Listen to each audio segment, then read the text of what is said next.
fita 2.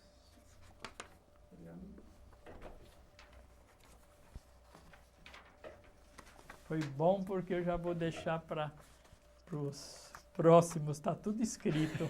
É porque eu nunca pensei em começar a rever tudo, né? Quer dizer, esse meu irmão que faleceu, ele teve uma vida, até foi uma coisa que eu... Tá indo? Então tá. Bom, vamos... Você está em Álvares Penteado, aí o senhor se forma lá, curso técnico, e aí, com 18 anos mais ou menos, o senhor sai de lá? 19 anos, né? Foi em 59 e... 59. Trabalhava, como eu falei, né? Eu gostaria de fazer um adendo do Marcos, né? Porque é dessa fase. Tá. O meu irmão, Marcos Leve, ele já foi muito politizado, né? Eu não sei quem é que acabou levando ele, mas ele pertenceu à União da Juventude Comunista. Ele era mesmo aquele militante simples, né? Ele não era também de assumir cargos, né? Mas eu lembro que ele se dedicou muito a isso, né? Ele acreditava muito no comunismo, na União Soviética. Eu lembro que ele fazia alguns cursos que, apesar de que nós estávamos numa era em que não havia perseguição, havia uma tolerância, né? Como na época de Juscelino, era proibido o partido, as reuniões, mas havia tolerância, né?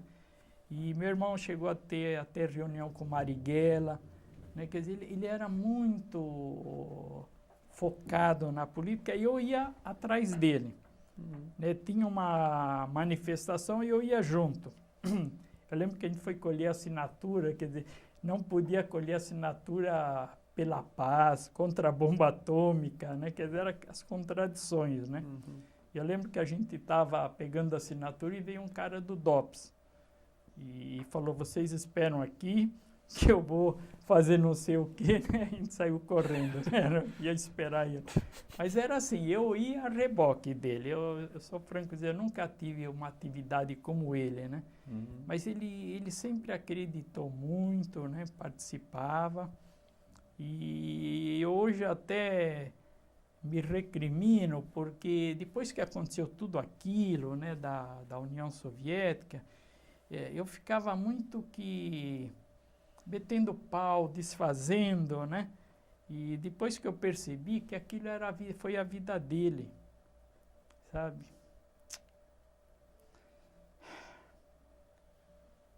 Mas o senhor acompanhava, seu Arnaldo? Mas eu acho assim, sabe? Quer dizer, sabe, você acompanha um movimento, mesmo que não deu certo, você tem que respeitar, né? Você tem que ver, aquela fase era aquilo que valia, né? Bom, me arrependo um pouco. Ele também fez sua autocrítica, né? Quer dizer, as coisas mudaram muito, né? Mas isso é que eu lembro bem dele. O irmão mais velho não participava. Só de ouvir notícias, essas coisas, né? Então era assim, essa parte dele eu achei interessante, né? Mas ele não sofreu assim de ser preso, nada, ele não chegou a... Não, a gente é gozado, tanto eu como ele, a gente só não foi preso porque a polícia era muito burra.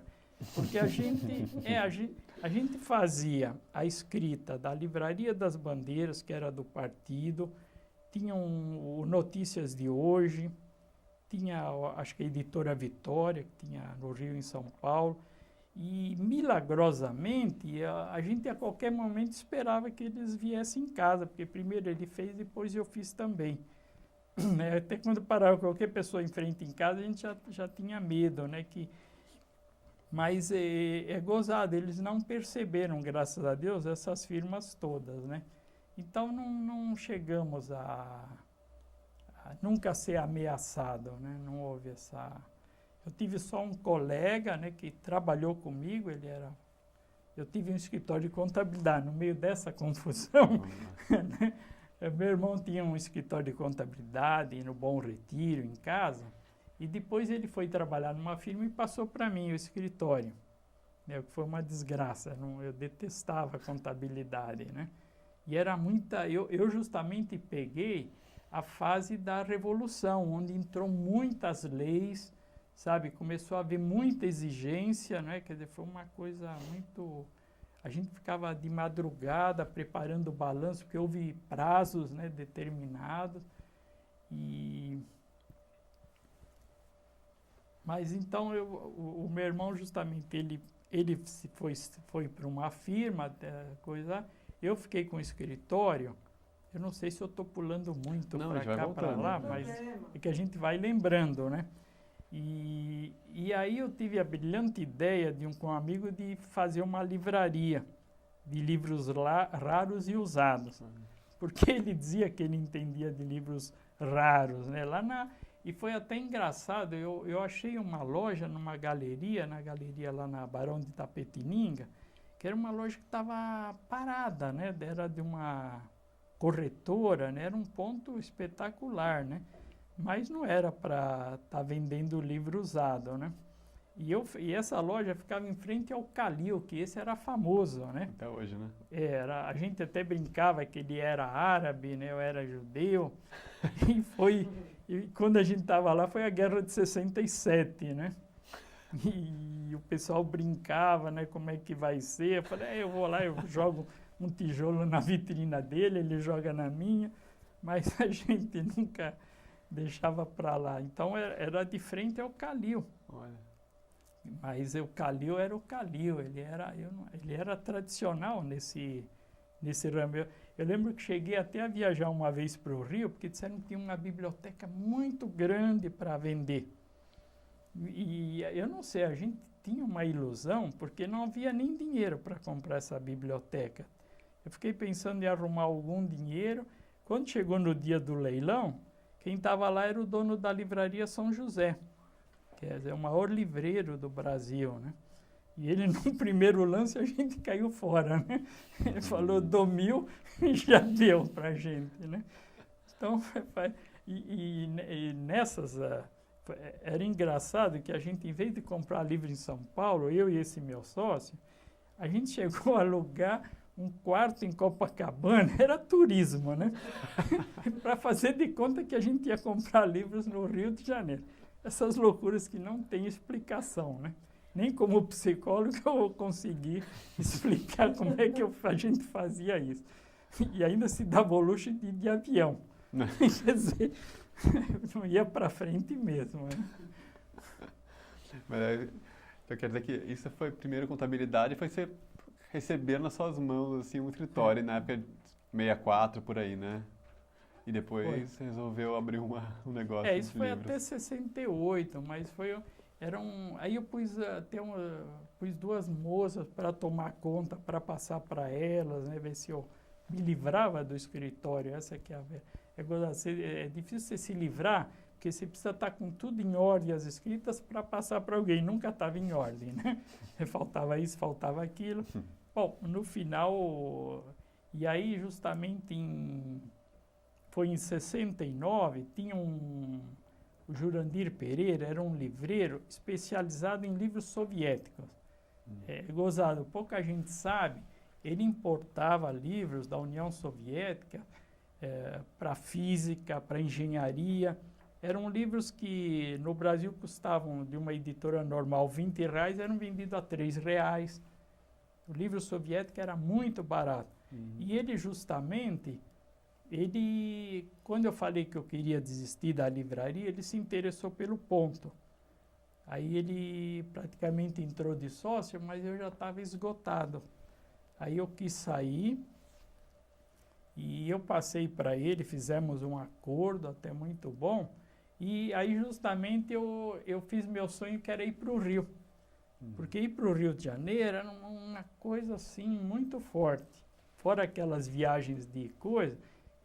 eu gostava do Rio, aí morei 1 ano no Rio. Tem essa... Aonde que o senhor morou? Então, eu ficava alugando quartos, né? Sempre Zona Sul, né? Uma psicóloga disse que eu era megalomaníaco, né? Acho que ela tem razão. Quer dizer, ia morar em Copacabana, Ipanema, mas eram quartos, né? E eu acho que foi muito interessante, né? Essa mudança, né? E eu fui trabalhar no escritório de contabilidade do Rio, imagina. Porque era o que eu conhecia, né? E quando eu cheguei nesse escritório, porque a gente tinha a fama de que o paulista é trabalhador, né? Isso é lei do engano. Mas o pessoal acreditava, tudo bem. Mas, de fato, quando eu cheguei, eles faziam à mão a escrita. E aqui em São Paulo, a gente já fazia tudo, era um sistema ficha tipos que era batido à máquina, né? Então, quando eu mostrei para o homem esse sistema, ele me pôs lá para tomar conta mesmo do escritório.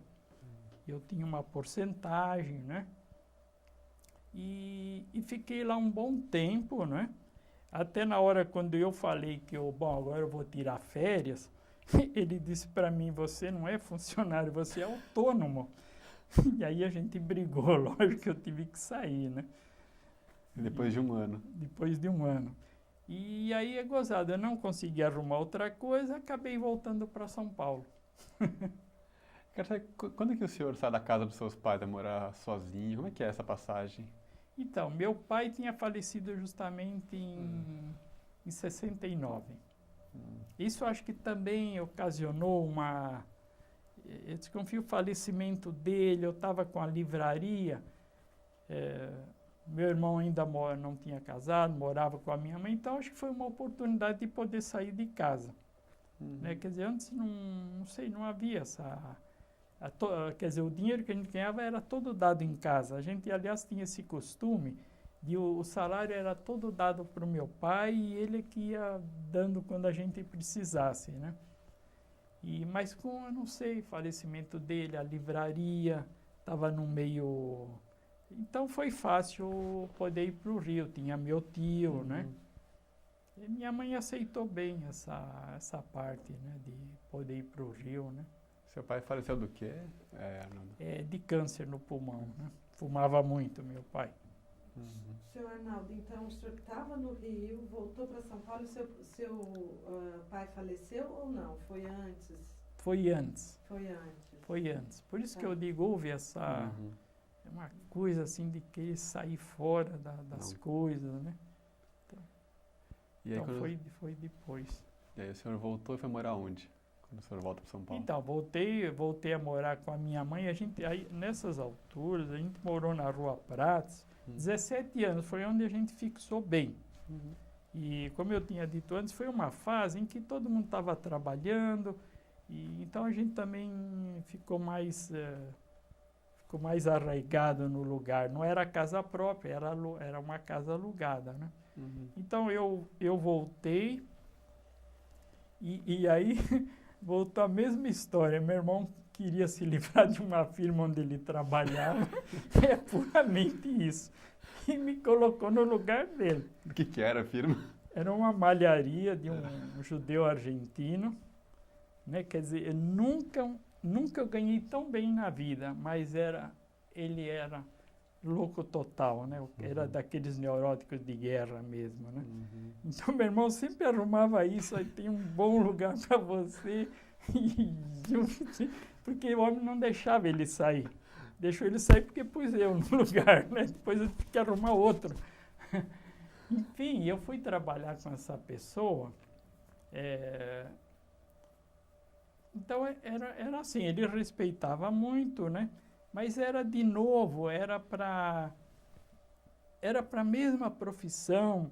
E eu nunca me dediquei à contabilidade, de fazer faculdade, porque a contabilidade ela é bem complexa, né? Então eu só sabia, como se diz, feijão com arroz. Então eu nunca poderia mesmo querer ir para alguma firma maior. Então sempre naquele esquema. E nessas alturas, também é outro assunto, eu fui fazer um curso de cinema, né, com Máximo Barro, era um seminário de cinema, né?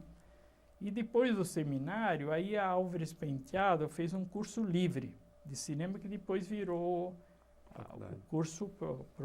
curso mesmo universitário. E então, o que acontecia? Eu terminava o trabalho e queria ir para a aula. E ele tinha um sistema, assim, na cabeça dele, que era assim, toda a roupa que era fabricada naquele dia tinha que ser faturada naquele dia. Poxa, não entrava na cabeça dele que se não sai hoje, sai amanhã. Então a gente ficava até 7, 7h30, sabe? As costureiras costurando, a gente esperando para fazer a nota fiscal. Isso foi enchendo, né? Foi se tornando uma coisa pesada. Ele levava a gente para jantar no Rubaiá, ele tentava compensar de todas as maneiras essas loucuras dele, né? Até que chegou uma hora, eu nem sei como eu me livrei dele, acho que eu devo ter posto um outro no lugar. Porque... E aí fiz esse curso, que foi muito interessante, e nesse curso, uma vez veio dar palestra um produtor de cinema, o Maurício Rittner, né? E falando sobre um filme que ele tinha feito, e aí ele tinha um filme que faltava terminar a parte de contabilidade. Eu falei, bom, agora, pelo menos, é um assunto...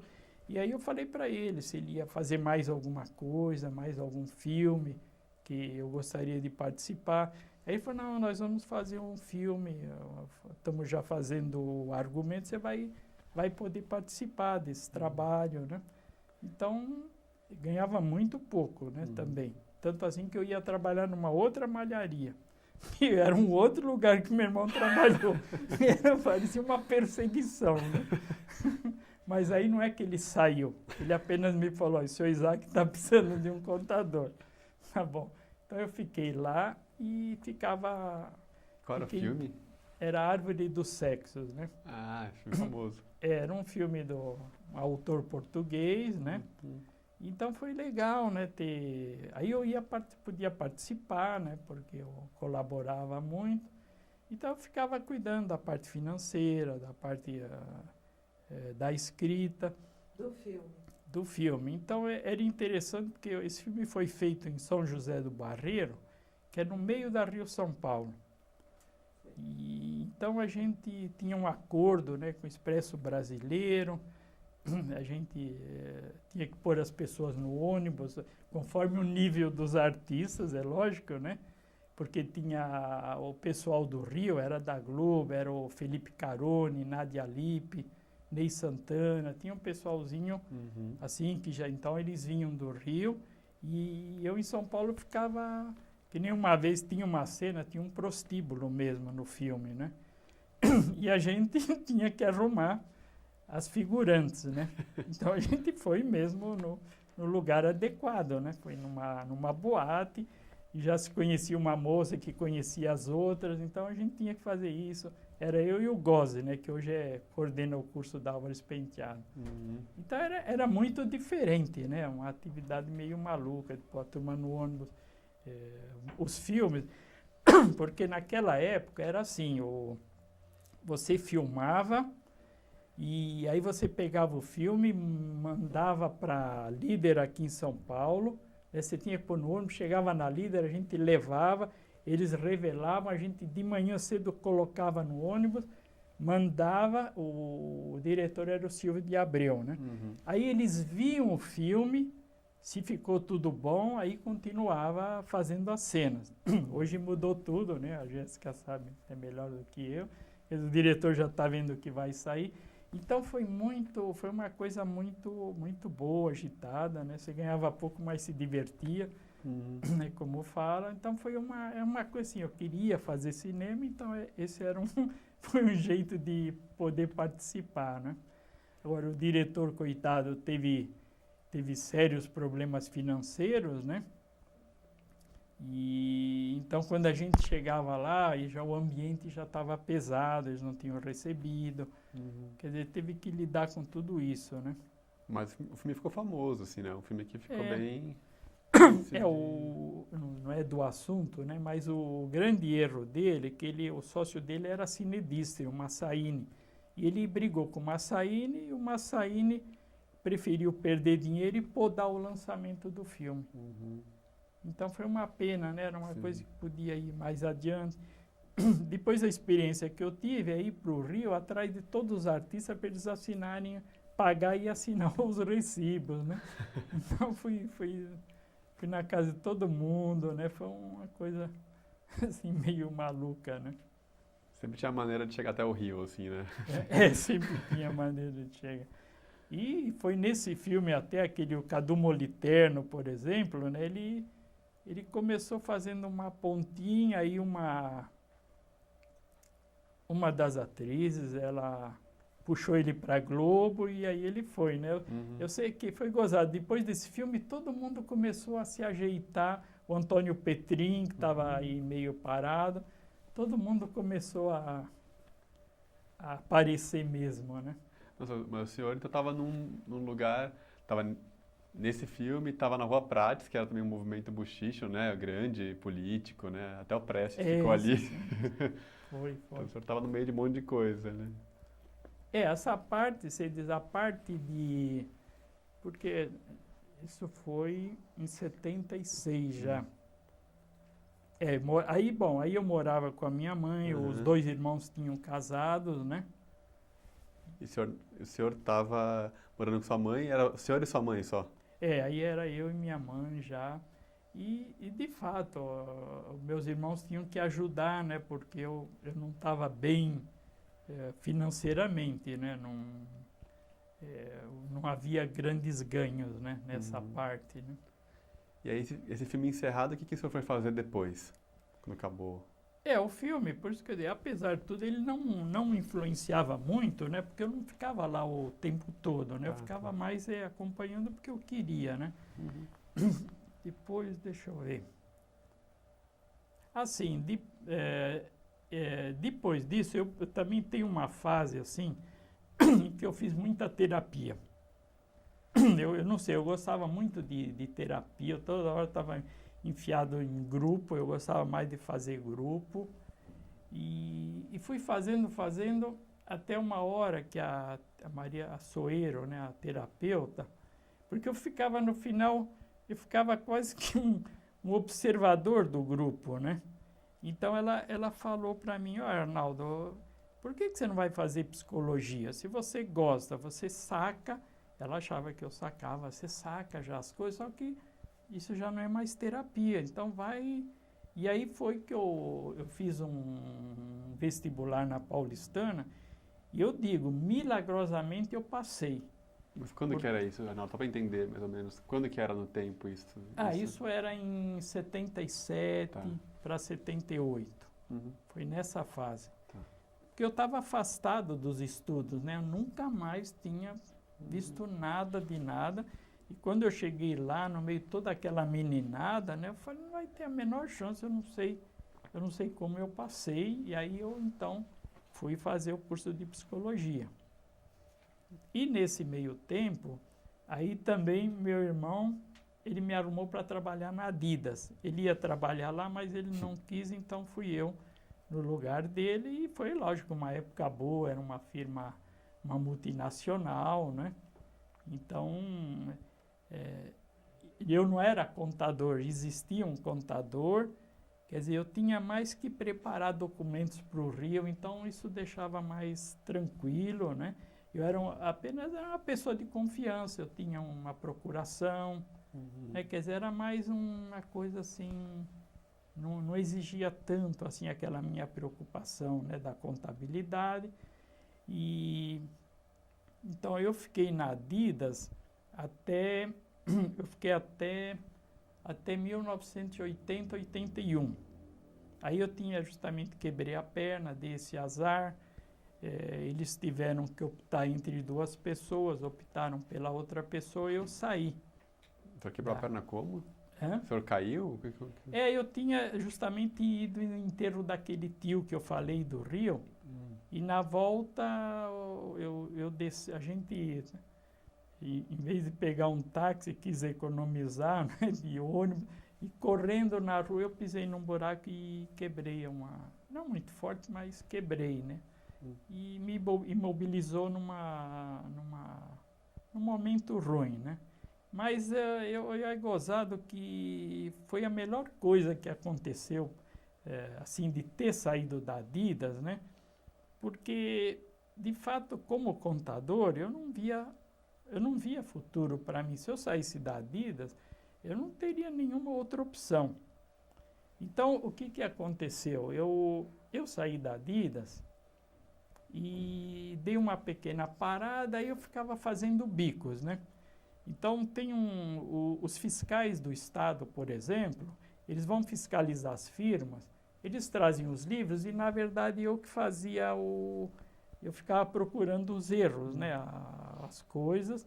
Eu ficava um intermediário fiquei um tempo nisso porque era muito pro forma, né? Não registrava, dava para ganhar alguma coisa, né? Dava para, vamos dizer, sobreviver. Uhum. E quando foi em 82, minha mãe faleceu, né? E foi em maio de 82.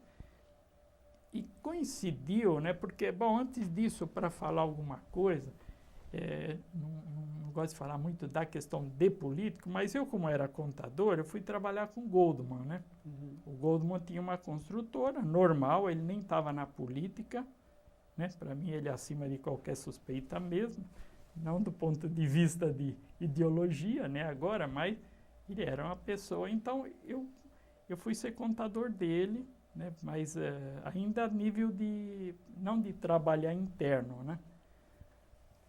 E então eu fiquei um tempo, depois participei, ele foi deputado estadual e eu participava, né? Porque ele era do partido, ele era da comunidade, havia aquela coisa. E aí ele resolveu montar o diretório do Bom Retiro. E aí o filho dele veio em casa e nós montamos o diretório, acho que era tesoureiro.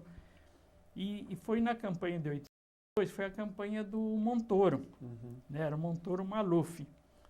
E eu, assim, entrei com tudo. Como eu não tinha muita atividade, a gente saía todo dia, de porta em porta.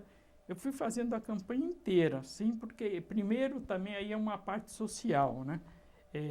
O pessoal que trabalhava com Goldman era tudo nível universitário, era gente muito cabeça, né? Para mim foi muito bom, porque eu conhecia para mim era social aquela atividade, não era tão política, né? Uhum. Foi uma maneira boa, assim, de estar no meio de um grupo, né?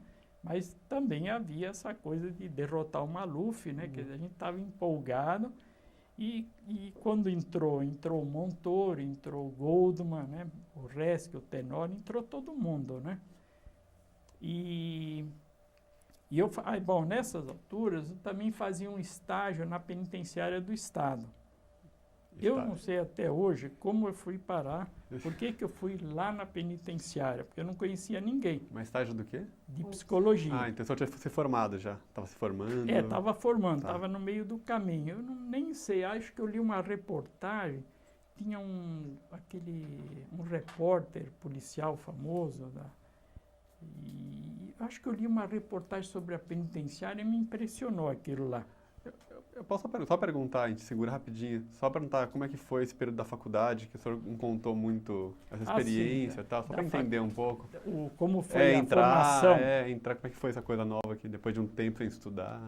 Veja, então, no começo foi difícil, né, você voltar a toda noite ter aula, né, e do ponto de vista acadêmico, não foi uma boa experiência, não foi uma USP, onde eu vejo uma PUC, né, que eu vejo aquele ambiente, sabe, aquela faculdade onde todo mundo vai à noite cansado, né, então não havia, assim, muita interatividade, eu conheci muito pouca gente do ponto de vista social, alguns trabalhos em grupo, e então era aquela faculdade particular, com os professores razoáveis, né? Um bom, outros nem tanto. Então eu acho assim, a minha formação, ela foi indo, sinceramente, aos trancos e barrancos, era passar de ano. Uhum. Você não curtia muito. Só tinha uma professora, Marlene, que ela era muito cabeça, ela tentava levar para um lado melhor, né? O resto era fisiologia, era comportamental. Então eu sei que eu tinha que me formar, e até com dificuldade. Cheguei a ficar com DP várias vezes, né? Então Quer dizer, eu gostava de psicologia, mas essa psicologia da faculdade não era o que era a terapia. Tanto assim que no 5º ano, era o ano que se fazia a parte clínica, né? Eles tinham uma clínica, mas a gente era tão despreparado, né, que uma época eu resolvi que eu queria ser o terapeuta, porque os outros ficavam no espelho atrás, né? E quando a pessoa entrou, eu paralisei, sabe? Eu não sabia o que falar para ele, a gente não tinha a menor noção. Eu era bom para dar palpite. Quando o outro era terapeuta, eu repetia o que eu fazia nas sessões, né? Eu chamava a atenção dela, ó, ele quis dizer isso, ele quis dizer aquilo. Então, era bom, assim, nessa parte. Mas eu não pude, assim, o que eu aproveitei foi depois mesmo, né? Foi a terapia. A terapia, sim, ela é tudo. Você faz terapia e já tá absorvendo. Então, essa parte do estudo, não tenho muito, assim, nenhuma grande coisa para falar, né? Foi uma faculdade feita e pronto. Era pegar o diploma, né? E aí, então, o senhor, em algum momento da faculdade, achou esse estágio na penitenciária? Que foi, então, e mesmo assim, eu tive que pegar supervisão fora da faculdade, sabe? Aí eu não sei, eu tinha preocupação de tentar fazer um trabalho legal, saber o que está fazendo, né? Então, a gente começou com os presos que entravam na penitenciária. Então, eles davam um nome, o preso ficava 2 meses isolado dos outros e você tinha que fazer um trabalho com ele para mostrar para ele a penitenciária, como era. E aí a gente começou a fazer grupo, e aí sim, que trabalhar com grupo foi uma experiência, né? Como dirigir um grupo, como fazer um parar e toda aquela história, né? E aí sim, a gente pegou eu e a outra psicóloga e mais uma estagiária também, e aí a gente pegou uma pessoa que trabalhava com gaiarsa e ficamos trocando ideia, faz isso, faz aquilo, sabe? Ele quis dizer isso e como manejar um grupo daquele. E era uma coisa assim, os presos gostavam muito, porque eles estavam chegando na penitenciária, né? Quer dizer, eles estavam acostumados com aquela coisa. Isso também, vamos abrir um parênteses, eu entrei na época do José Carlos Dias. Quer dizer, ele foi, aliás, eu entrei por causa dele também, né? Houve um acordo, ele e o Goldman, para mim poder entrar. Mas, de fato, eu fazia muita fé nele e ele queria dar a virada, aquilo que a gente lia nos artigos, daquela opressão, o Zé Carlos Dias, a cabeça dele era outra, a gente sabe. Então, isso aí, houve essa mudança também no sistema, né? E depois que acabava o grupo, quer dizer, o pessoal fazia um tipo de uma avaliação e eles diziam que eles não esperavam encontrar uma coisa dessas, que realmente, mas era muito pouco em relação ao tamanho, né? Então, essa parte, depois nesse estágio, a gente tinha, o bom é que a gente era livre para fazer grupos, fazer qualquer tipo de trabalho. Nesse meio tempo foi que eu entrei na Fundação de Amparo ao Trabalhador Preso, através de todo esse esquema mesmo, né? E aí você tem que fazer o que a Fundação quer que você faça profissionalmente, né? Então eu corria as penitenciárias, ela até funcionava bem, a Fundação. A parte escolar, os presos davam aula, você levava material, você via ele dar aula, você levava jogos, enfim, era uma coisa assim de ficar correndo penitenciárias, né? E aí, nesse meio tempo, começava a haver mudanças. Quer dizer, de repente o Zé Carlos Dias enfraqueceu, entrou uma linha dura, sabe? Aí você sentia, quer dizer, que mudou tudo. E o pessoal da segurança odiava a gente, porque eles achavam que a gente estava lá para passar a mão na cabeça de preso. eles aprontavam, às vezes punha a gente em situações até perigosas, né? Mas, enfim, aí era preferível, depois cheguei à conclusão, fazer mesmo aquele trabalho da fundação, que era mais prático, né? Porque tinha as oficinas de trabalho. Então, eu fiquei lá, fiquei uns 10 anos. Quer dizer, variando. Aí, bom, aí num determinado momento, eu queria ir para a saúde. Eu queria justamente ser psicólogo, né? Aí também tem questões políticas, eu consegui ir para a área da saúde, fui trabalhar lá em Perus, né? E aí sim, né? Nessa nova área, eu precisei de supervisão, porque é aquela história, você atende a pessoa, mas não absorve tudo. Então a supervisão vai chamando a atenção, fui fazendo grupos de estudo. Então foi uma fase assim, eu considero boa, né, trabalhar na saúde. Aonde que o senhor trabalhava? Eu trabalhava lá em Perus, num centro de saúde, né? Centro de saúde. É. E só E na fundação, o senhor era funcionário da fundação ou era funcionário do Estado? eu era funcionário da fundação, ela era uma autarquia, né? Sei. Tanto assim que a gente era regido pelo INSS, né? Não era funcionário público, né?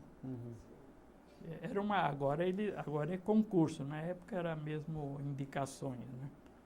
Só dessa experiência que o senhor teve, só para entender antes da coisa da saúde, algumas coisas que ficaram curiosidades. A sua mãe faleceu em 82, o senhor disse? Foi, em 82. Do que ela faleceu? Ela não, foi infarte, né? Foi uma série de problemas, né, que culminou com infarte mesmo. Que foi mais ou menos na mesma época que depois o senhor começa a fazer a campanha com o Montor, depois e entra no presídio. Porque foi até assim, né? Quer dizer,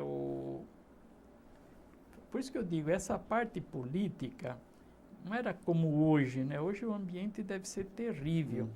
Era uma coisa muito ideológica, e por isso que eu digo, as pessoas eram legais. Então, para mim, foi até um salva-vidas, né? Quer dizer, de estar no meio de todo esse pessoal. Então, quer dizer, o falecimento dela é gozado, né? Porque ela dependia muito de mim. Ela tinha tido um pequeno derrame, nem chegou a derrame, eles falam uma isquemia, onde se eu saísse ela já ficava desesperada, né? Uma vez eu até viajei para Santa Catarina, coitada, ela entrou em pane, né? Então, foi um ano, assim, difícil, de muita dependência dela. Não que eu digo graças a Deus, né? Mas com o falecimento dela, eu fiquei sozinho. Quer dizer, de repente você não depende de nada, né? Você só depende de continuar ganhando algum dinheiro, né? Mas já não havia aquela dependência dela, né? E o senhor ficou na mesma... Vou trocar a fita? Desculpa, eu não preciso falar. Arnaldo, a gente estava falando, depois que sua mãe faleceu, o senhor ficou naquela mesma casa? Como é que foi? Era um apartamento, bom, não, aí houve, para dizer a verdade, houve algumas mudanças, né? A gente saiu daquela casa porque ficou eu e minha mãe, era uma casa grande, cheia de problemas também, né? Então nós fomos mudar num apartamento no Bom Retiro e depois mudamos para um senhor que eu conheci, ele morava numa cobertura lá na Guarani, no Bom Retiro, e eu sabia, né, que ele fala, eu tinha visitado ele, aí falei com o filho dele e a gente foi morar lá nós alugamos, né, não era da pessoa, era alugado, e fiquei lá com a minha mãe, eu acho que foram alguns anos, viu? Então, quando ela faleceu, eu continuei.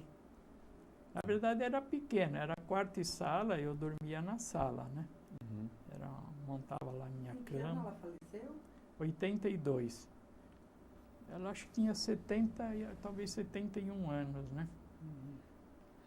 E durante esse período que vem depois, que o senhor estava contando do trabalho com os prisioneiros e tal, O Brasil mudou muito nesses 10 anos que o senhor trabalhou ali, né?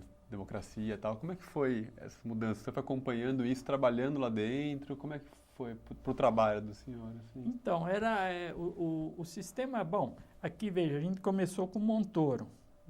Por isso que eu digo, quando você, até falar do PMDB, né, foi aquela fase de ouro, idealismo, mas todo mundo foi se encaixando na máquina. Eu mesmo acabei indo para a fundação, o outro foi para a Secretaria de Planejamento, e foi aí que foi perdendo a graça, foi deturpando. Porque você tá lá trabalhando, aí você... E outra coisa, é gozado, não havia... Eles mandavam fazer boca de urna, já era sacrifício, sabe? Era chato parar o cara, vota nesse fulano. Não era como Montoro, era Montoro e Maluf. Aí você tinha tudo na mão, né?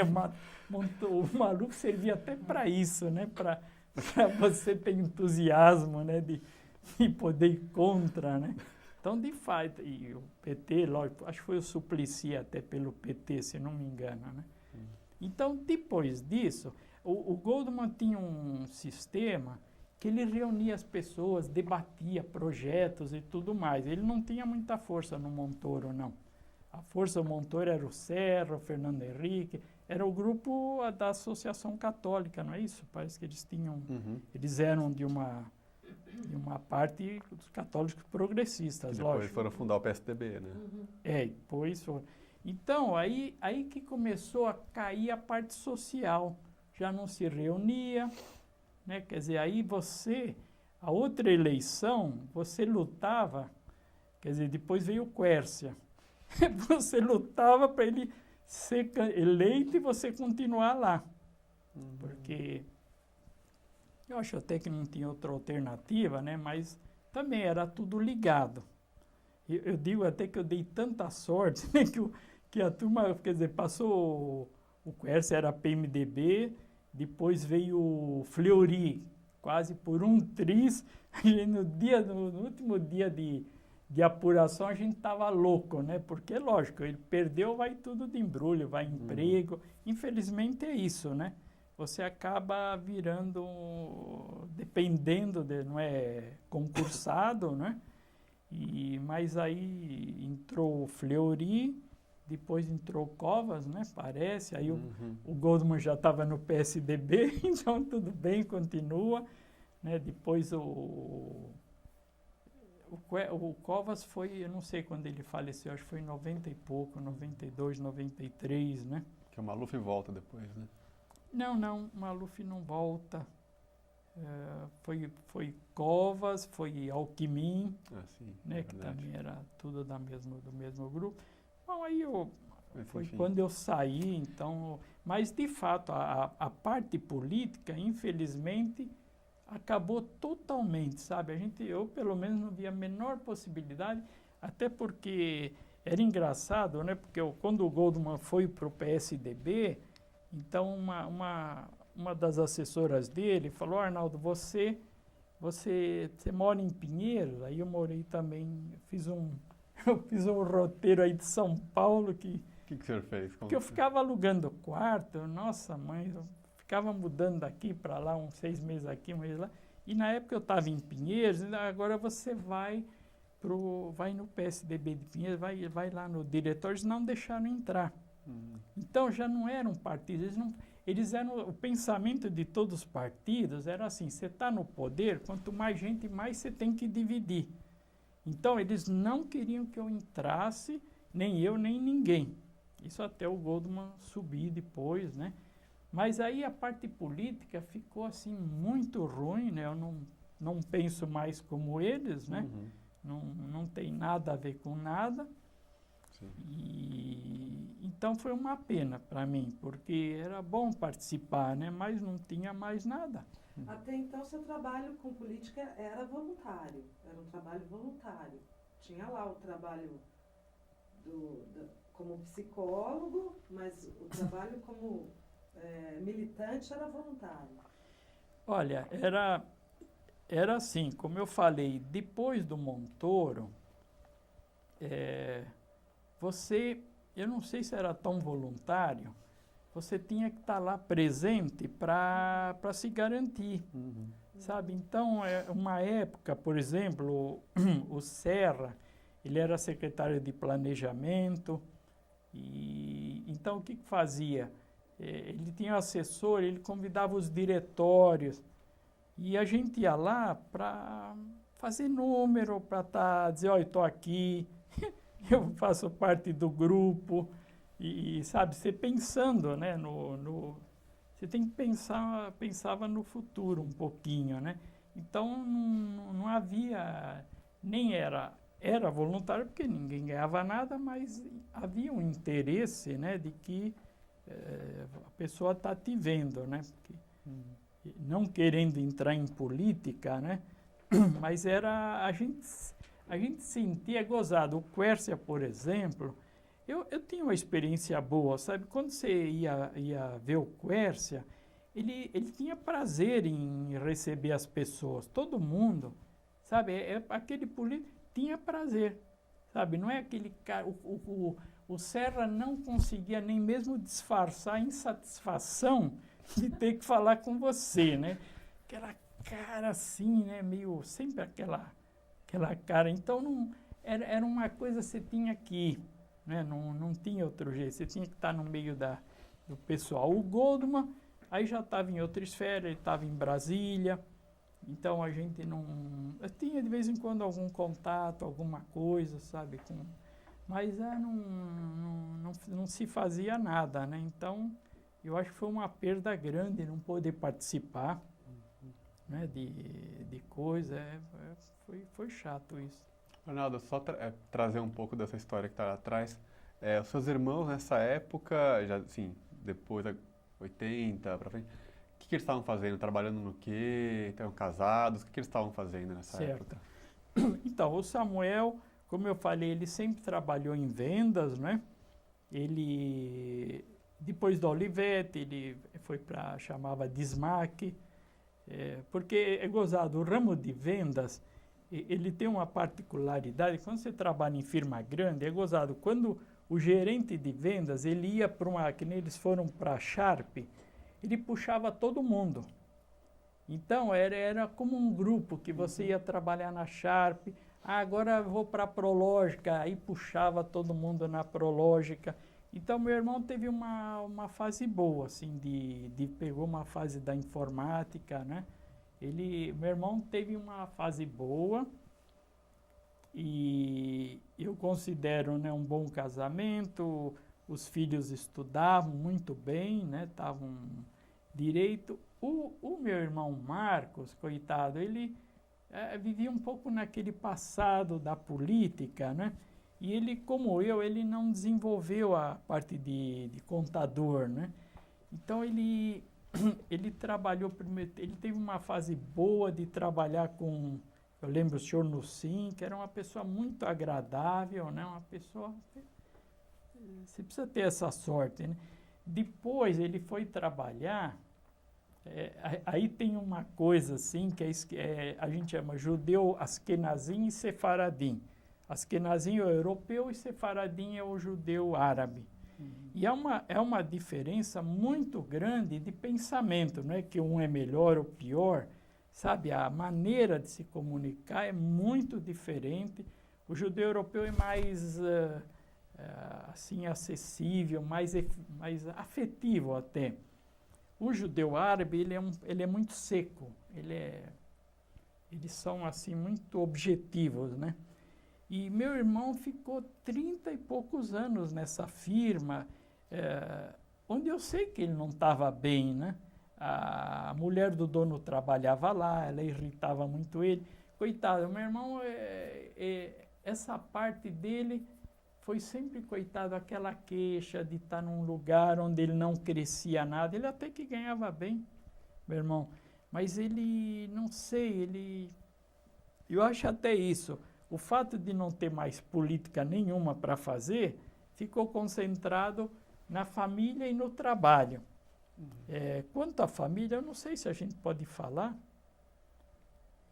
Quer dizer, eu acho que ele casou muito mal, né? Quer dizer, meu irmão casou com uma pessoa muito problemática, né? multipolar. Então, coitado, eu sentia que ele tinha uma vida, era muito agitado, né? Porque a pessoa que não se trata, a pessoa que se trata, ela pode ser o que for, eles chamam, agora se diz transtorno de personalidade, você não chama mais esquizofrenia, nada, transtorno, mas a pessoa que se trata, ela não se tratava, então eu vi meu irmão anos e anos, sabe, ele ligava para mim todo domingo para a gente sair, e então ele dizia para mim, né, que aquela instabilidade dentro de casa, a mulher chegava num pique, que Deus me livre, às vezes a gente estava vendo televisão, ela entrava na sala falando, eu estou vendo televisão, quer dizer, não adiantava nada. Então, essa parte do meu irmão, por isso que ele recordava muito o partido, era aquela coisa que estava, sabe, era o bom, estava lá atrás, mas ele era favorável ao PT, mas você não participa com essa turma, não sei se é alguém do PT, mas é muito difícil hoje em dia de participar. Gozados não querem que você participe. Então, meu irmão acho que ficou no ar, coitado. O Samuel, ele é aquele petista, mas só de simpatizante. Tanto assim que ele não consegue enxergar nada. Eu falo com ele, né? Ele só vê maravilhas, né, da coisa. Mas não participa. Agora, o Samuel, justamente, essa área de vendas é uma área, lógico, mais interessante, né? Ganhar, nem sei, como eu falei, não sei se ganhava mais que o Marcos, mas é lógico, sair de casa e vender. E ele teve uma fase de ouro que ele foi vender seguro americano. É um seguro que é feito, né?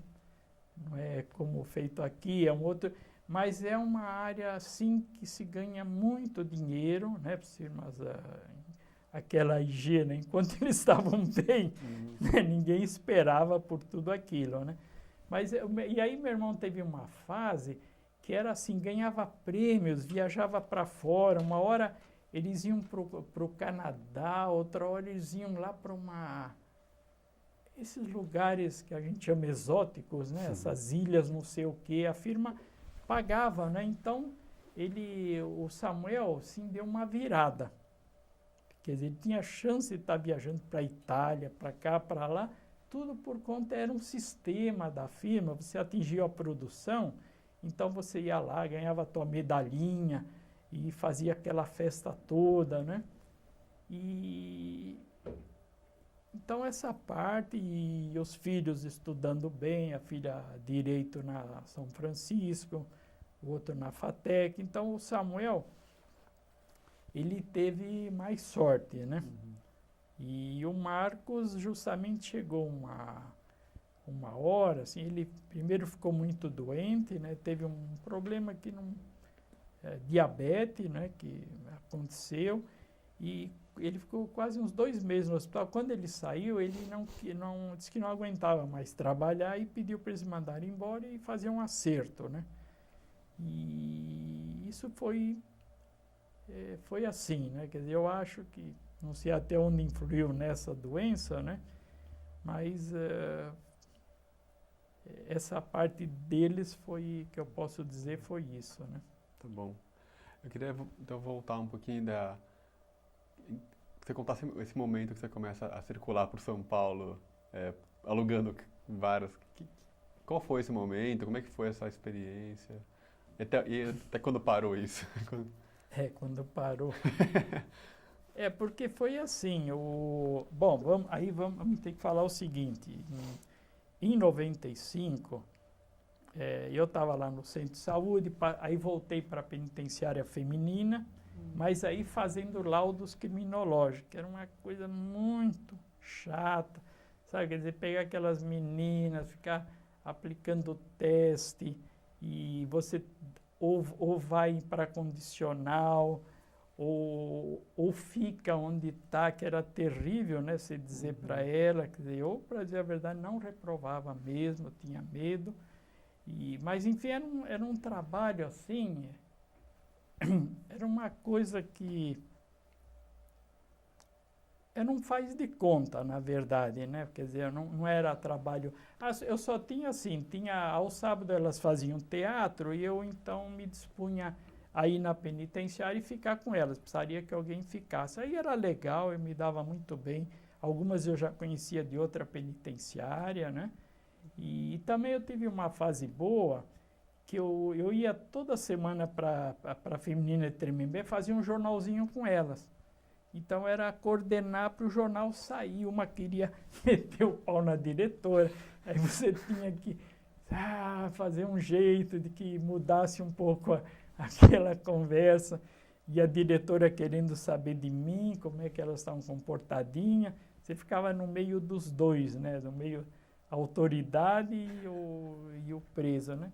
Então até que foi uma coisa, eu viajava, né? Tremembé é perto de Taubaté, né? Então essa fase, mas depois quando eu voltei para a Feminina, que eu tinha que fazer só laudo, nesse meio tempo aconteceu a rebelião do Carandiru. Quer dizer, aí mudou tudo, né? Quer dizer, aí você sentiu, né, que o ambiente já era confronto, não com a gente, mas a gente já também não era, sabe, você já não entrava lá tão sossegado, né? E foi uma coisa assim que contaminou muito. Depois que você perguntou uma hora sobre como eram as mudanças, né? Então as mudanças era governo Fleury, né, linha dura, quer dizer, nada de reabilitação. Quer dizer, então é um trabalho assim chato, né? Quer dizer, você não está fazendo nada, né, daquilo que você pensa, né, que você podia fazer. Então esse trabalho de laudo, né, eu tive uma época até, eu peguei aquela que sequestrou a Bílio Diniz, né? Ela era de onde? Não sei, não é Canadá. Bom, eu sei que, por isso que eu digo, não era assim uma coisa tão tranquila. O caso dela, e eu acho que ela era mesmo, não gostaria que pudesse, né? Mas era uma pessoa muito ruim, né? E se não fosse o laudo favorável, virava penitenciária, né? Então você tem que fazer de conta que a pessoa está legal, quer dizer, tinha uma outra que ela falou para ela, essa era do Comando Vermelho mesmo. Ela falou para mim, eu nem sei o que meu marido vai fazer se eu não sair incondicional. Eu falei, por mim, você já está lá fora. Eu acho que você é ótimo, você trabalha, você faz teatro, você é uma pessoa muito legal, viu? Depender de mim, um trabalho que, nossa mãe. Mas aí, eu queria voltar para a Fundação interno, fazer aquelas visitas de coisa, mas eles não quiseram. Eu acho que eles ficaram chateados porque eu saí de lá e fui para a saúde. Quer dizer, foi uma coisa que não se faz muito, né? Você perder funcionário e ainda pagar para ele. E aí eu resolvi pedir demissão, né? Pedi para ela mandar embora, né? Porque era a mesma diretora que me colocou, eles não queriam mandar embora, né? Então eu pedi para ela, eu queria pegar o fundo de garantia. E aí eu resolvi fazer uma coisa que eu queria há muito tempo, viajar para fora, né? Aí viajei para a Itália, porque um amigo meu trabalhava, um capítulo à parte, que eu trabalhei no Hebreu, era uma revista, onde eu fui falar para o homem que eu queria fazer algum bico de trabalho, até de escritório. E ele falou, por que eu não podia ser, se eu não queria ser jornalista? Eu falei, mas eu nunca escrevi nada. Ele falou, não tem importância, você vai aprender.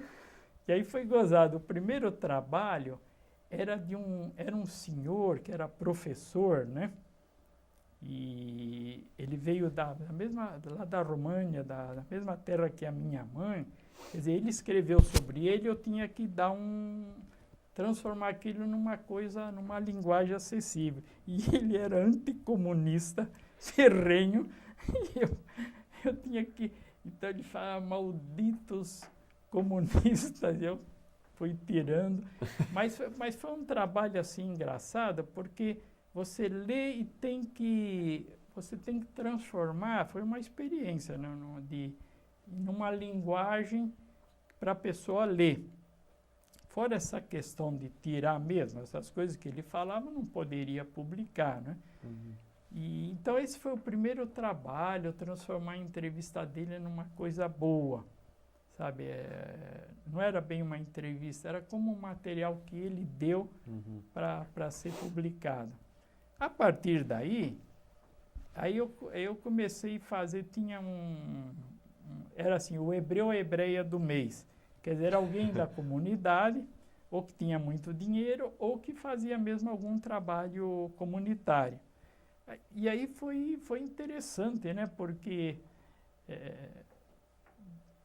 aí fiz assim um pouco isso que vocês fazem, né? Porque eu chegava para entrevistar, aí aquele negócio, Vitso são organizações, Vitso, pioneiras, são coisas de mulheres, de fazer trabalhos importantes também, né? Mas é uma coisa assim, sabe? Puramente, eu não sei como dizer, não é uma coisa assim tão intelectual que elas faziam. Então, o que me interessava era justamente na vida delas, de onde elas vieram, porque muitas, aí eu até inverto aquela situação que eu falei de Sefaradim e Askenazim. O Sefaradim é gozado, ele te recebe na tua casa 1000 vezes melhor que o europeu. É gozado, é uma tradição árabe, porque eles eram árabes, é uma tradição árabe de receber bem, é uma coisa que está lá do tempo de Abrão. Eles falavam que Abrão, né, o hóspede é tudo. E é um negócio assim, então era até gozado. Então eu ia na casa deles, mas aí eu procurava assim, me interessava mais saber a história, como é que chegou no Brasil, o que fazia lá, porque era um roteiro, coitado, era sair da Síria, aí vai para o Líbano, tá ótimo no Líbano, daqui a pouco começa a perseguição no Líbano, aí eles vão para o Egito, aí vem o Nasser, vem aquela guerra do coisa, aí eles são expulsos e vêm para o Brasil. Então, era toda é tudo refazer o tempo todo, né? Então, essa experiência, eu achei que foi boa, né? De estar escrevendo, né? E ter umas entrevistas são simples, outras eram mais... a pessoa tinha mais coisa para falar, não é? Então, isso eu fiquei uns 4 anos. É isso que eu ligo justamente até com esse trabalho do arquivo. É lá que eu fiquei vendo como é que a comunidade trabalhava. Mas era em paralelo com qual o trabalho? Eu estava na penitenciária. Você não pediu demissão? Foi não, isso foi bem antes, justamente foi antes. Eu comecei a trabalhar na revista em 93, aí eu estava é porque a fundação eu trabalhava meio-dia. E quando eu fui na saúde também era um meio-dia. E o senhor saiu da saúde, qual o motivo? Como é que foi essa saída? Que foi municipalizado. A época da Erundina, que eu acho até que foi uma época boa, mas aí a gente teve que sair porque já não era do Estado. Aí eu fiquei um pouco numa creche, que era terrível, né? Uma creche dos funcionários, porque ninguém fazia nada com as crianças. Eu tinha ido lá para ver como as páginas trabalhavam e tudo mais, e elas não trabalhavam, né? Eles não faziam nada de nada com as crianças. E aí eu acabei voltando também por imposição da fundação. Aliás, acho que eu pedi para voltar. E aí ele falou, então você vai para a feminina. Você vai ficar lá, aí tudo bem. Né? E aí... Então ficou esse trabalho paralelo, porque o hebreu se ganhava, era pouco, era simbólico. O Elial Chute, que era o dono, eu já conhecia ele de muito tempo, ele, a Dona Rosa. Então era um trabalho assim que satisfazia, né? Era uma coisa interessante, eu achei. Qual era a periodicidade desse jornal? Seria uma vez por mês. Aí atrasar o certo era ser todas as 12 edições, né? Mas ele tinha uma luta de arrumar dinheiro, de conseguir papel, né? Tudo. Eu justamente, às vezes, ia entrevistar alguém, que poderia ser também ajudar, ou que já ajudava, né? E nem no caso da Suzano Pfeffer, né? Então ele vivia, coitado, a luta dele era a revista sair. E era uma revista que ela tinha em todos os estados, tinha alguém fazendo o que eu fazia. Quer dizer, uma parte assim de notícias sociais, não era o caso, mas entrevistas. Então é gozado, você lê hoje o Hebreu, você sabia tudo o que se passava na comunidade toda. Uhum. Do Brasil. Do Brasil todo, das principais lugares, em Belém do Pará tinha uma comunidade, Porto Alegre, Belo Horizonte, Curitiba, nos lugares assim, né? Esse jornal não existe mais. Não existe mais, não sei quando eles pararam, né? Mas ele acho que ficou muito doente, ele faleceu mais uns meses atrás, né? E foi nessa época que o senhor começa a pular de várias quartos, assim? Aí o dono do apartamento, da Guarani, onde eu morava na Guarani, ele pediu o apartamento e eu cheguei até a alugar uma vez mais, mas achei que era muito custo ter que condomínio e tudo mais, e comecei a fazer essa experiência, aí também fui me livrando de muita coisa que eu tinha, então eu procurava alugar uma suíte ou um quarto, tentava achar um lugar sossegado, né? Mas era muito difícil, né? Você entrava de um jeito, depois você via que era diferente o lugar, né? Então, mas foi não sei porquê, que eu me mantive muito tempo, né? Eu fui para tanto lugar que se eu for fazer uma lista não dá. Era uma aventura. Esses quartos, né, eram em casa de pessoas ou eram em pensões? Como eram esses quartos? Não, eram sempre pessoas, né? Às vezes era uma pessoa solteira que queria alugar, nunca pegava entrar no meio de uma família grande, né? Uhum. Geralmente eram pessoas sozinhas que alugavam, né? E aí o senhor acha uma residência mais fixa onde depois? Teve assim, depois fui morar com um primo meu, né, no Bom Retiro, ali eu fiquei praticamente 1 ano e meio. Aí ele disse que já estava cheio, que ele queria ficar sozinho. Ele faleceu agora até em dezembro. E aí eu fui para Pinheiros, um rapaz querendo dividir apartamento, e foi muito bom. A pessoa tranquila, né? Quer dizer, eu tinha uma suíte mesmo, lá fiquei mais 1 ano e meio. Uhum. E depois eu fui morar numa conhecida dele, porque uma prima pediu o apartamento para morar. Aí eu fui num lugar que é muito maluco, né? Porque tinha tanta gente, sabe? Quer dizer, que eu não entendia, né? Quer dizer, aí começou bem, aí eu morava embaixo da escada, o outro aqui, o outro ali. Quer dizer, uma mãe com uma menina, quer dizer, foi um negócio assim bem doido, né? E aí eu resolvi mesmo alugar o apartamento, fazer um sacrifício, né? E aí aluguei esse apartamento e sosseguei. Que é onde? Na Alameda Barros, né? Santa Cecília. Tá. E aí, só para então retomar, aí o senhor começa a fazer esse trabalho paralelo, e depois, quando que, em 95 que o senhor sai? Quando que é que o senhor... Em 95, eu saio da fundação, não é? Aí o Hebreu já não tinha mais, já não participava. E foi aí que foi eu não sei, tem umas ideias que você tem. Aí eu pensei, eu vou montar um consultório, porque trabalho de psicólogo, é gozado, para dizer a verdade, não me ocorreu de pedir de novo um outro cargo, né? Não pensei nisso, né? De recorrer de novo, de me encaixar em algum lugar. Aí eu achei de montar um consultório no centro. Eu falei, pô, não tem ninguém no centro. A gente estudasse marketing, eu ia saber por que ninguém tem consultório no centro, né? Porque as pessoas saem correndo e não vão fazer terapia, né? Ninguém vai no centro, só eu. o Arnaldo, o único consultório da cidade, ó, eu estou sozinho. E não deu certo mesmo. Nossa, perdi muito dinheiro, né? Perdi dinheiro mesmo para montar aquilo. E aí fui ficando numa situação caótica mesmo, de dinheiro.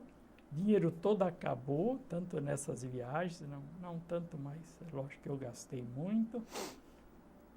E aí eu fiquei no ar mesmo, né? Aí não era nem alugar quarto, era ir morar na casa de alguém que se dispusesse, né? E aí começou de novo. E nessa correria toda, eu já tinha operado do coração, né? Em 87, eu fiz uma cirurgia aberta, né? E em 96, com esse estresse todo, aconteceu de novo de ter uma isquemia e precisar operar. Então foi aí que eu me voltei para a Unibis, né? Para o Einstein, que tinha um convênio, e fui operado. E para minha sorte eu fui aposentado. Eu brinco até que eu falei, Deus me ajuda a aposentar. Eu falei, então você vai operar e vai se aposentar. Porque de fato eu aposentei, né? Isso é uma coisa boa, né? Não que merecia, mas uma boa aposentadoria. Que eu fiquei 10 anos na fundação, né? E então aí deu uma sossegada de vida, sabe? Devagarzinho o salário vai subindo, né? Então deu uma estabilizada, né? Mas aí eu sinto assim uma pena de ter parado totalmente com a psicologia, né?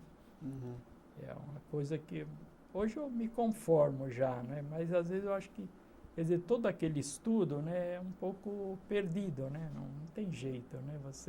Tudo que você aplicou e supervisões, né? Paciência, né? Então hoje eu fui trabalhar no arquivo, fui como voluntário. Como é que surgiu essa ideia? Então, eu tinha um conhecido, um amigo na Hebraica, que ele, até acho que foi ele que sugeriu, por que você não vai no arquivo, tem não sei, mais ou menos foi por aí. E aí ele me apresentou para a pessoa que dirigia o arquivo para ser voluntário, né? Aí eu ficava escaneando fotos, né? E aí eu não sei, me dei bem, aí eles resolveram que eu trabalhasse mesmo, né? Que eu ficasse algumas horas, não precisava vir todo dia, mas aí, depois a pessoa que tomava conta saiu e aí eu fiquei no lugar dela, aí eles aumentaram mais, mas eu assim nunca fiz questão tanto dessa parte, porque eu trabalho 4 dias, né? Segunda, terça, eu dou uma parada na quarta e quinta e sexta. Então é bom para mim, né? Não é exigido tanta coisa, né? Estou lá até hoje. E quais atividades suas agora, de fora profissional, o que o senhor faz assim, de prazer por São Paulo? Então, a parte... Bom, esse problema do meu irmão, né, não vou pôr toda a culpa nele, mas foram 2 anos muito pesados, né? Eu nem ia na Hebraica, sabe? Quer dizer, a gente estava toda hora lá no hospital, na casa dele. Foram 2 anos direto. Aí parou tudo mesmo, né?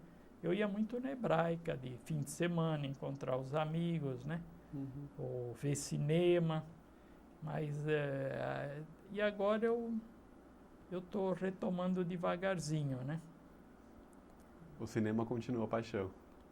É o cinema, eu procuro ver muito aqueles clássicos, né? Quer dizer, eu vou numa locadora, eu até cortei a TV a cabo, né? Que era uma coisa que estava justamente, acho que, meio que escravizando, ver aqueles seriados. Eu vi que eu não saía de casa, era só ver seriado. Então eu cortei, né? E agora eu estou no Facebook, né? Quer dizer, agora... É verdade, foi uma coisa engraçada, né? Porque eu entrei, mas não dava bola. Aí a Jéssica, a gente adiciona assim pessoas, né? E E tinha uma menina que trabalhava no arquivo, né? Que ela conhece, né? E, para dizer a verdade, né? Era paixão. Eu estava assim encantado com ela, né? Quer dizer, mas eu nem dava bola, né? Quer dizer, mas não tá nem aí mesmo, mal falava. Mas aí, através do Facebook, ela ficava colocando, postando coisas e eu respondendo. Para a Jéssica, eu respondo com prazer, a gente tem mais interação. E eu sei que isso é gozado, mexeu muito, né? Você está entrando e comunicando e participando aí de abaixo-assinado, de coisas, né? E agora até vou pegar uma pessoa, porque para ensinar como eu me colocar, né? Não adianta só ficar comentando coisas dos outros, né? Quer dizer, o negócio só fica... Então eu quero ver se eu ponho fotos, se eu pego coisas de filmes, quer dizer, eu acho que é uma maneira que eu vejo de fazer alguma coisa boa, né? Eu acho que só isso já deu uma mexida, né? Eu estava mesmo muito parado, né? Você falou há um tempo atrás sobre uma viagem e não falou mais sobre isso. Eu queria saber sobre essa viagem que você disse que foi para a Europa, Itália. Foi Itália? Foi. Eu queria que você falasse um pouquinho sobre essa viagem. É verdade, eu parei porque eu fui falar do hebreu, porque eu fiz essa viagem com o Oswaldo, que era o redator, né? E ele era da cidade de Lucca. E ele também tinha vontade de ir para a Itália, mas ele já tinha uma certa idade e ele tinha medo. Aí eu falei que eu ia para Nova York.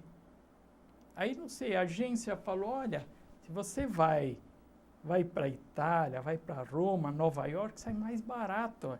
A diferença é pouquíssima. Por mais $200 você vai para... Aí eu pensei, bom, a Itália era uma coisa que tinha muito na cabeça, porque a gente assistiu muito filme italiano, aquelas canções italianas, venderam para a gente aquilo. Né? De fato, todo o neorrealismo italiano, Fellini, então, nem se fala, né?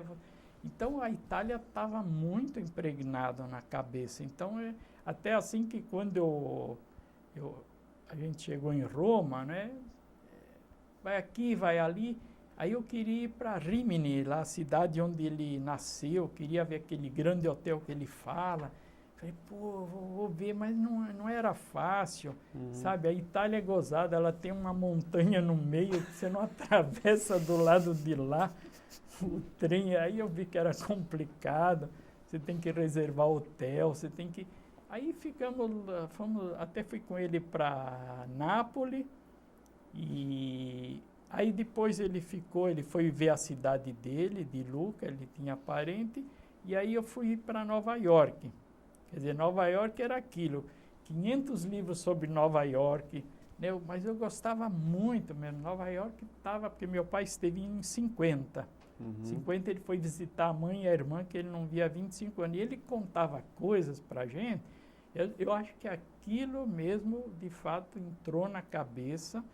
Fora que eu falei aquele monte de filmes americanos, mas não sei porque Nova York era uma coisa assim obsessiva, bem obsessiva mesmo.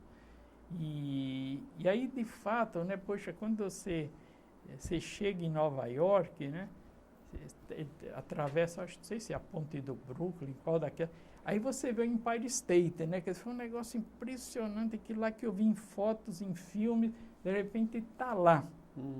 Né? E foi assim, foi um pouco de maluquice, porque eu ia para Nova York e uma pessoa da comunidade, ele ia arrumar a pensão de um rabino, mas ele não sabia onde era ainda. Quer dizer, eu viajei sem saber, e quando eu estava na Itália, eu tentava falar, e falou, não, você chega lá, liga, que a minha mulher vai te dar um endereço. Aí eu, sossegado, né? Oi. Fita 4.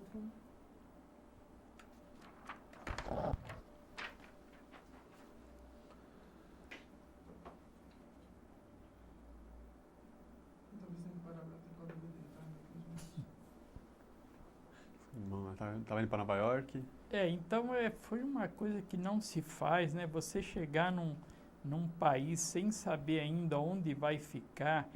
E na alfândega eles perguntam, né, lá aonde você vai ficar.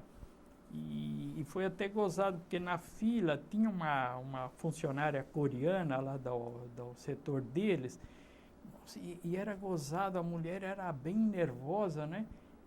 Aí eu fui perguntar para ela, do jeito que eu pude, né? Que eu não sabia onde eu ia ficar, tentei explicar, que ela falou Hotel Belvedere Hotel, quer dizer, a mulher mesmo ensinando a mentir, com todo aquele esquema americano, né? Foi antes do 11 de setembro, né? Lógico, se eu fizesse isso, eu voltava na mesma hora.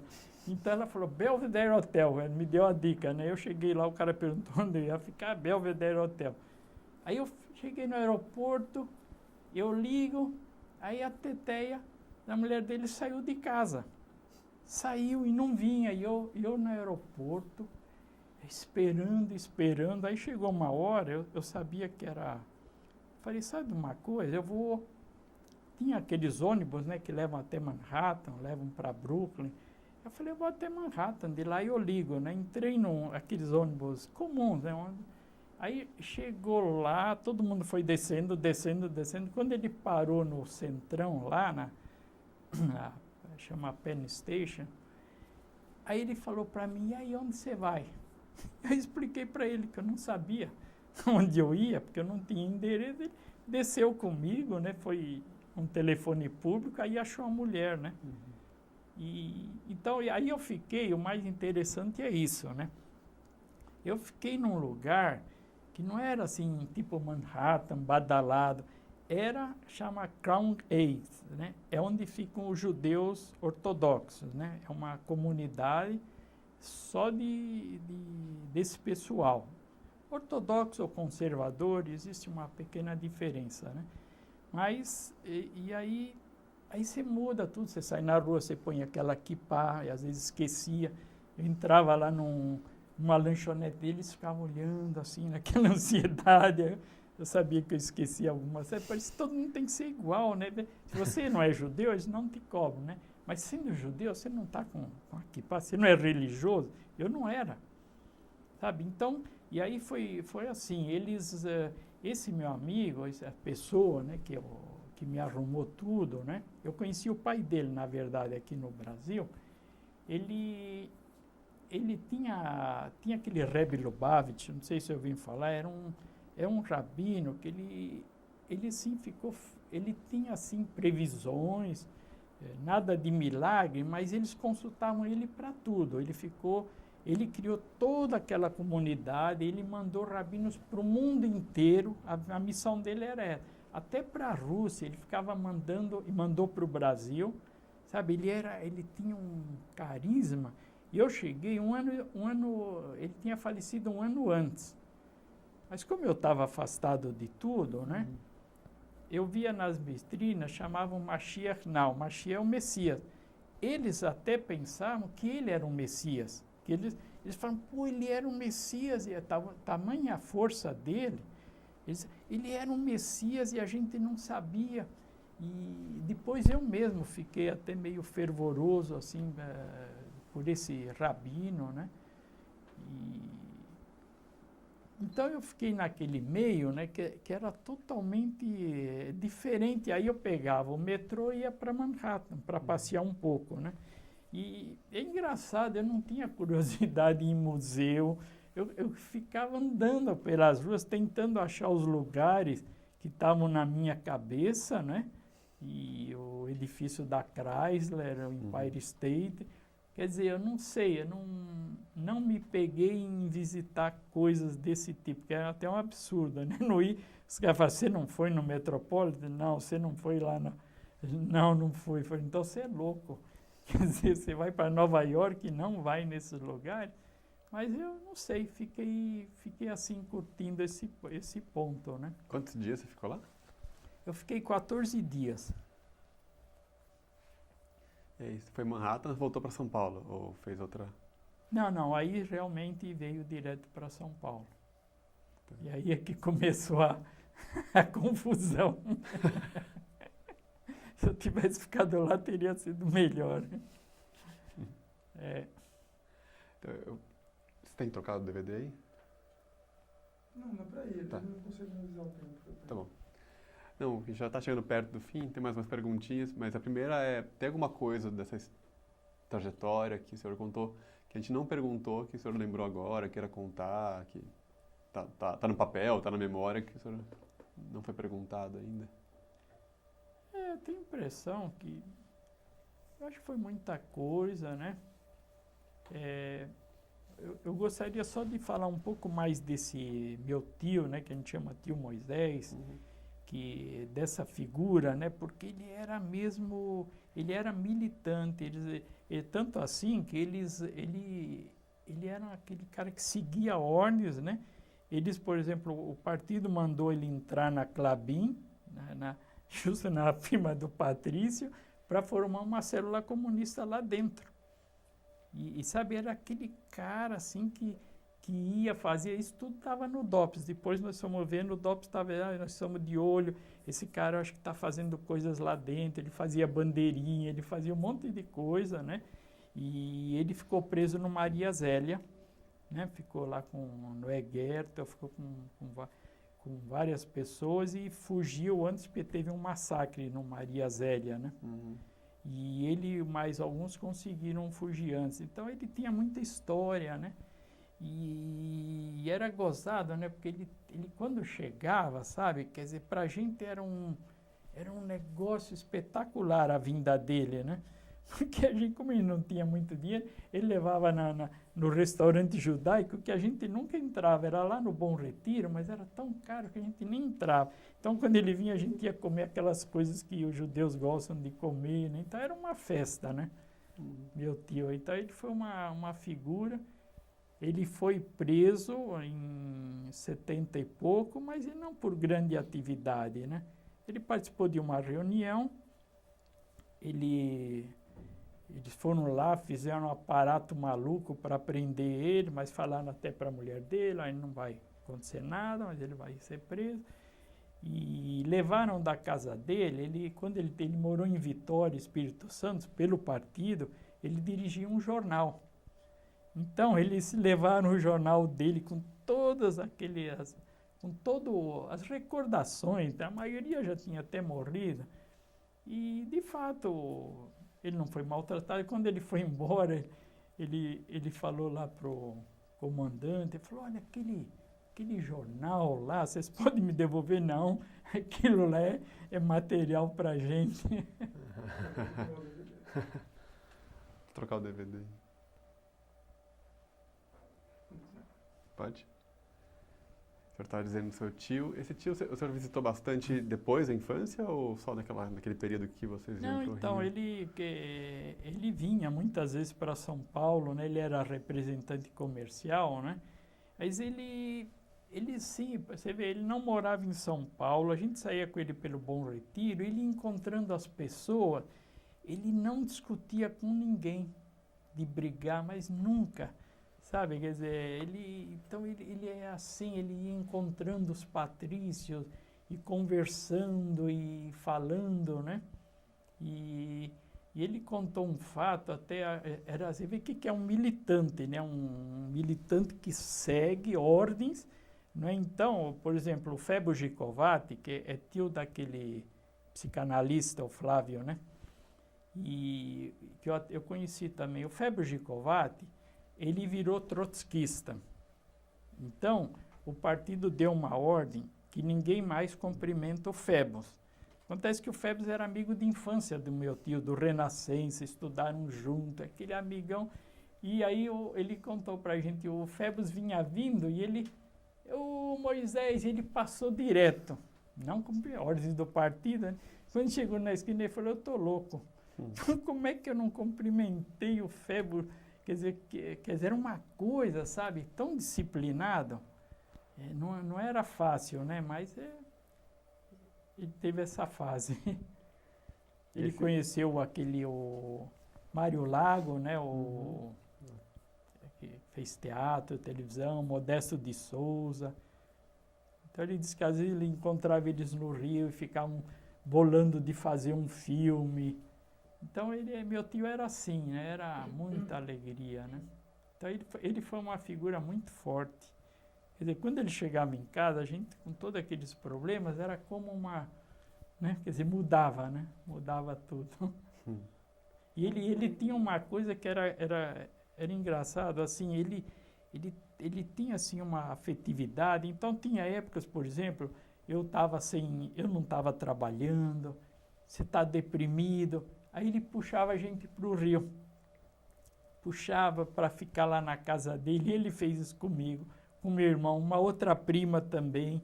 Não, vem para o Rio, quer dizer, era gozada, era uma coisa que, muito fora, né? Essa coisa dele, né? Então ele foi uma figura mesmo, viu? Arnaldo, e como que é o seu relacionamento agora? É o Samuel que está vivo, né? Como é que é o relacionamento com ele, assim? Você se encontra bastante? Então, o Samuel é o seguinte, como eu e o Marcos, o Samuel era muito independente, né? Ele sempre tinha os programas dele, né? Ele não participava, como eu já falei. E então, mas de algum tempo já para cá, como ele gosta muito de cinema, a gente tá sempre junto. Aí houve um pouco até de inversão por morar mais perto. Eu tive até uma aproximação maior, né?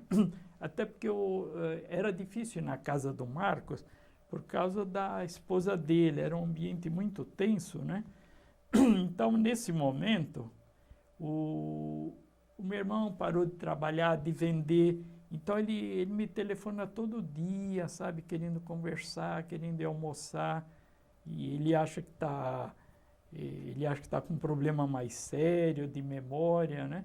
Então, eu até penso, puxa, agora até podia ir para o Rio, que eu tenho um ganho certo, né? Quer dizer, eu tenho um certo salário, até poderia, né? Mas aí eu penso, né? Tem essa ligação. Quer dizer, agora seria uma coisa, agora eu não vejo nem possibilidade, não teria como ir para o Rio em função do meu irmão, dessa lei. Eu sei que ele agora está bem independente, mas é assim, né? Então, é lógico que aproximou, a gente pensa muito no outro irmão toda hora, né? Quando ficamos três juntos o tempo todo, né? Então, é uma boa relação dele com a família dele, né? A família do outro irmão eu cortei totalmente, né? Eu não quis mais ter contato, né? Nem com a esposa, nem com as filhas, né? Então agora a família mesmo se resume mesmo ao Samuel e os filhos dele, né? Perguntar, qual seria hoje o seu sonho, assim, plano, sonho, alguma coisa mais abstrata, assim? Olha, se for meio abstrata, seria mesmo fazer um argumento de um filme, de uma história que eu tenho, né?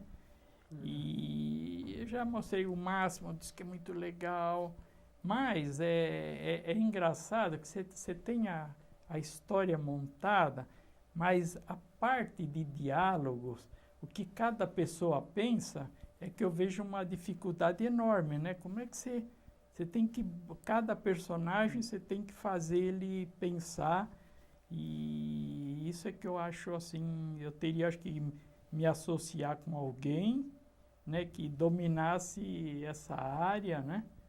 Porque um filme é isso, o que a pessoa faz? Você pode ter já o assunto bem, quer dizer, está montado, mas depois tem que desenvolver as pessoas, né? Então esse é um pensamento, né, de ainda tentar alguma coisa, mas sem grande fantasia de que vá sair um filme, né? Não é por aí, não. A história você já tem? Eu tenho. Está escrita? Tá na cabeça? Não, ela tá escrita assim, o que acontece com a pessoa, né? Eu posso até dizer um pouquinho, né, que é um professor no Rio de Janeiro, que mora em Ipanema, aquele que leva aquele professor de cursinho, tem aquela vida, uma vida normal, alegre, ele vai tocando, ele vive bem, mas ele gasta o que tem, né? E de repente a escola fecha e ele vai ficando sem dinheiro, acho que foi meio autobiografia. ele vai ficando até numa situação que aí ele vem morar em São Paulo, na casa de uma irmã que mora num subúrbio. Mora num bairro, não nada de miséria também, né? E aí, assim, o Máximo achou que a ideia é boa, né? Porque é uma virada, até pensei no Pedro Cardoso, né? Foi esse cara, esse seria o cara para fazer essa história, né? Mas é aí que cada pessoa, não pode ver só isso, né? Ele vai refazer a vida dele em São Paulo do zero, vai conhecer gente, e é aí que eu... E onde é que ficam cada personagem? Você tem que criar agora cada um, e então é isso que eles fazem, né? Trabalho de campo, quando eles dizem que eles vão morar no lugar da pessoa para sentir como a pessoa vive, né? Então é essa parte que falta, né? Mas a história, o pessoal diz, ah, não, essa história pode dar alguma coisa, né? Então fica assim. A última pergunta que a gente queria fazer é o que o senhor achou de contar um pouco a sua história hoje? Não, eu achei, assim, muito, muito bom. Achei esse trabalho, sem querer coisar, mas esse trabalho que vocês fazem, quer dizer, a pessoa tem a chance, né, quer dizer, a história está tudo lá, tudo jogado e vocês vão fazendo a pessoa montar, né? Quer dizer, ela consegue montar toda a história dela. E eu achei, né? Consegui rever tudo, que ia escapar com o tempo, trabalhou aqui, trabalhou lá, fez isso, fez aquilo. Isso tudo ia se perder e vocês seguraram isso tudo. Eu achei que foi bom mesmo, né? Pra gente também. Espero que para outros, né, também se divirtam um pouco. Eu achei ótimo, viu? E vou recomendar a outras pessoas. Eu já até falei com o Máximo Barro, né? Olha, legal. Eu falei, aí, Máximo, eu falei que eu ia prestar um depoimento e ele falou, mas eu falei, é Museu da Pessoa. Eu falei, puxa vida, você que tem tanta coisa, ele trabalhou com Mazzaropi, ele começou todo o cinema, sabe, é impressionante. Ah, não, eu já contei muito, eu já falei muito, mas quem sabe, né? Porque essa parte pessoal, eu acho que é interessante, né? Não é, profissional, você vai ficar falando, fiz esse filme. Agora, saber como a pessoa vivia e, ao mesmo tempo, com todo esse aperto, né, que ele passou. Uhum.